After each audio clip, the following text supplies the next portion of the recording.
Hey everyone, welcome back to the channel. Today, we're going on a little trip through time. Well, sort of. We're going to talk about how we actually measure time and what all those letters next to dates really mean. Have you ever stopped to think about it? If someone asks you for the date, you'll say something like October 26th, 2024. But what does that year, 2024, actually signify? Where did we start counting from? It feels like a simple question, but the answer is a fascinating journey through history, culture, and even a bit of math.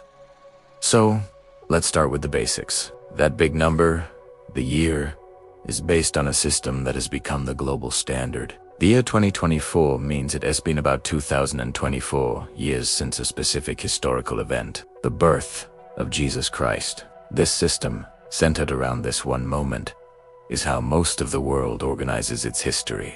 Think of it like a timeline with a huge, bright line drawn right in the middle. That line is year zero, representing the birth of Christ. Everything that happened after that moment is counted forward. So, the year 1 was the first year after. The year 100 was a century after. And here we are, over the millennia later.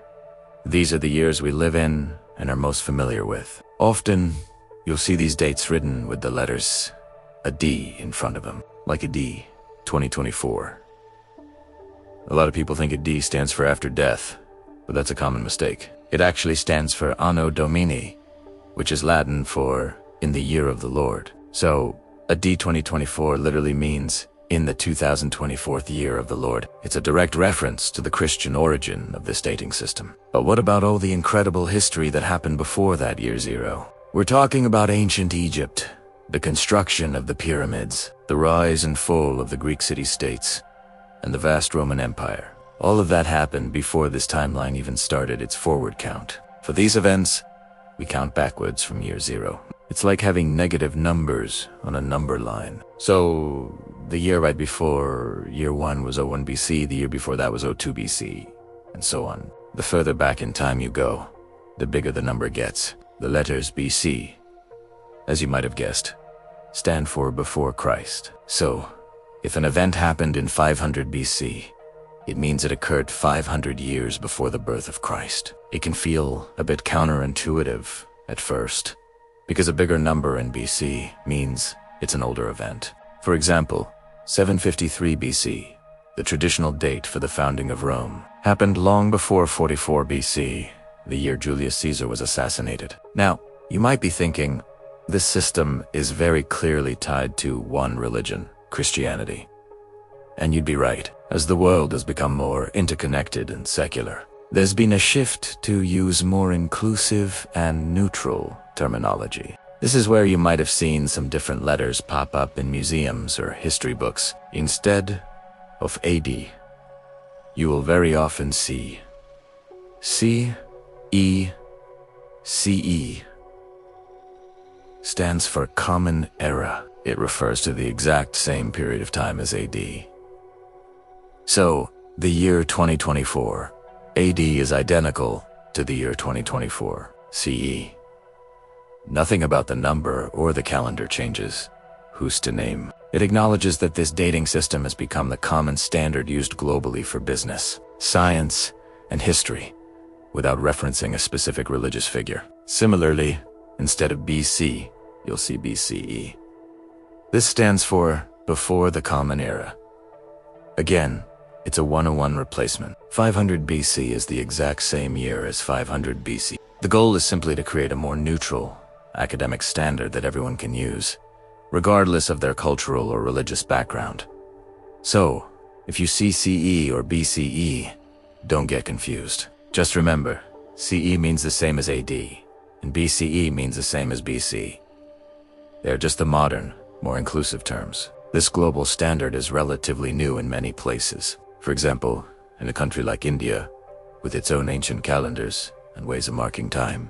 This BC-AD system, or what we now call the Common Era system, has only been in widespread use for about the last 200 years or so, largely due to colonial history and global integration. But wait, there's one more set of letters we need to talk about, especially if you're into archaeology, geology, or paleontology. When scientists are talking about things that happened tens of thousands or even millions of years ago, using BC or BCE starts to get a little bit clunky. Imagine a fossil that's 40,000 years old. Is it 40,000 BCE or 38,000 BCE, if we're counting from today?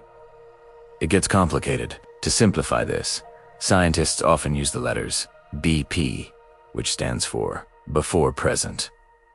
But what is present? It can be a moving target, changing every single year. So, scientists decided to fix a present date. For the purposes of radiocarbon dating and other archaeological measurements, present in BP is officially defined as the year AD, 1950. Why? 1950. It was around the time that this dating method was being developed, and conveniently, it was before widespread atmospheric nuclear bomb testing, which dramatically changed the amount of carbon-14 in our atmosphere, and would skew the results for any later present date. So, if you see an artifact dated to 10,000 years BP, it means it's from around 8050 BCE. It's a system designed for deep, deep time, making scientific communication clear and consistent. It removes the ambiguity of a constantly shifting present. So let's recap what we've learned. We have a timeline centered on a single point in history. Dates moving forward from that point are labeled AD for Anno Domini, or more commonly now, CE for Common Era. Dates moving backward from that point are labeled BC 4 before Christ, or the more neutral term, BCE 4 before the Common Era. And for the really old stuff, scientists often use BP, meaning before present, with present fixed at the year 1950.